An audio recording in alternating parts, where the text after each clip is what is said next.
మిత్రులందరికీ నమస్కారం అండి. ఇప్పుడు మీరు చూస్తున్నారు చూసారా, దీనిని పొన్నగంటాకు కూర అంటారు. పొన్నగంటి కూర అంటారు దీన్ని. ఇది పల్లెటూళ్ళలో బోధగట్ల వెంబడే దొరుకుతూ ఉంటుంది. చాలా ఫ్రీగా దొరుకుతుంది.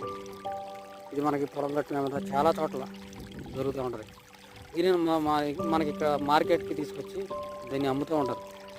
తోటకూర, గోంగూర ఎలాగో అలా దీన్ని కూడా తీసుకొచ్చి అమ్ముతూ ఉంటారు. దీనిలో కూర చాలా టేస్ట్గా ఉంటాం. దీనిలో కొన్ని రకాల ప్రోటీన్స్ కూడా దొరుకుతూ ఉంటాయి. తర్వాత విటమిన్స్ కూడా అందుతూ ఉంటాయి. కాబట్టి రైతులు దీన్ని మనకి చాలా చోట్ల గట్టులు ఏమిటి ఉంటుంది, దాన్ని అలా వదిలేస్తుంటారు. దీన్ని మార్కెట్లో కొంటుంటారు. కాబట్టి రైతులు దీన్ని గమనించి అందరూ చక్కగా తీసుకుని కూరకు వినియోగించుకోవాల్సిందిగా కోరుతున్నాం. జై జవాన్, జై కిసాన్.